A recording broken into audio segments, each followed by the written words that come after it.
As Rick once said to Morty in Season 1, Episode 1 of Rick and Morty, new situations can be intimidating. You're looking all around and it's all scary and different. But meeting them head on, charging right into them like a bull. Now that's how we grow as people. Most people see this animation as the immature adventures of a mad scientist and a troubled kid. But as you dive deeper into the topics discussed, there are a lot of meaningful lessons. The way we view others is not always correct. As humans, we often judge a book by its cover before we get to know someone. This is unconscious bias. Unconscious bias has so many different aspects. There is no one way to define it or prevent it from happening. It is just in human nature. The reason I am up here today is not to make you guys laugh, but hopefully to spark change in a society that so desperately needs it.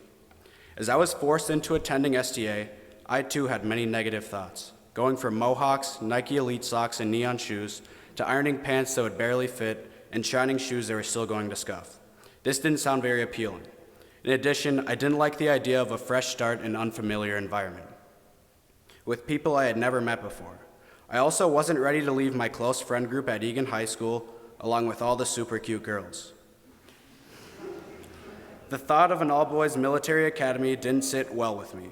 So before I even gave it a chance and saw all the wonderful things STA had to offer, I had formed many preconceived judgments, but in the end, I had no other choice once my parents took it into their own hands and told me I would be going. But sometimes all we need is a little guidance in the right direction to open our eyes.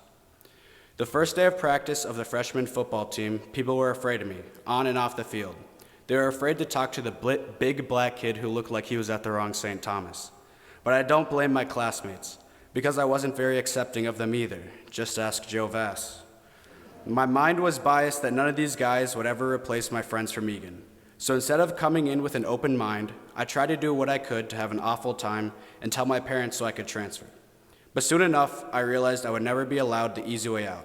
So I started charging at my problems headfirst like a bull.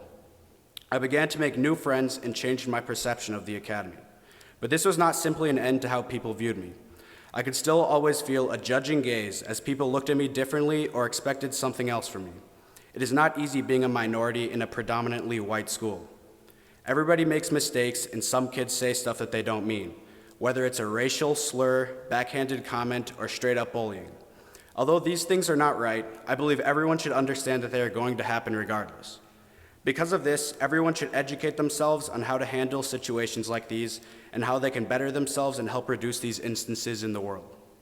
To be successful here, I had to change my own biases. I had to seek to understand what was unfamiliar. It was a painful process, but nevertheless, I hung in there, and because I was willing to adapt, I achieved some of my own personal goals. I was able to go to the state finals 2 times for football. Although I may have not come home with a championship, I created a bond with my brothers that I will cherish the rest of my life.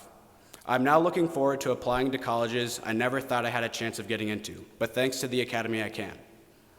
Unconscious bias impacts every decision we make, where we live, who we marry, where we shop, and so forth. Here at SDA, I can see how unconscious biases have impacted the Honor Guard, the band, the crack drill squad, and various other teams and groups. I have personally seen people not want to join the Honor Guard because of a perception that only weird kids do this. Standing at attention at a funeral or holding the door during Grandparents' Day isn't weird, it's respectful.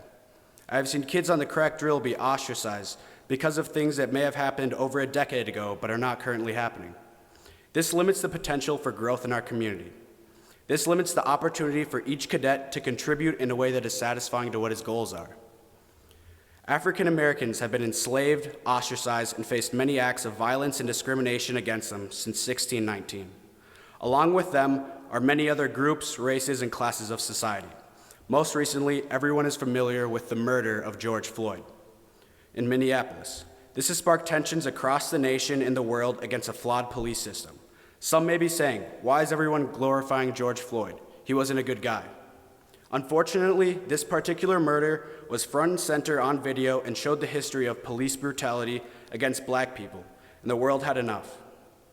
Breonna Taylor, Tamir Rice, Ahmaud Arbery, Philando Castile. Do these names sound familiar? These are a few of hundreds of injustices against innocent black people at the hands of privileged white people with biases that spilled over to death.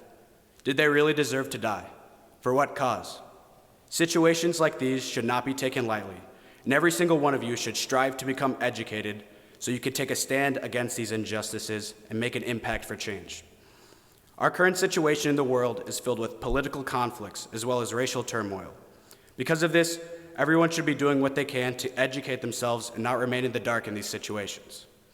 I know that it is easy to think in stereotypes and judging people and groups before you truly understand who they are. Something I want everyone to take away from my speech today is that there are layers to everyone, and until you truly understand someone and the situation they come from, never let bias cloud your judgment. I encourage each of you to do something different.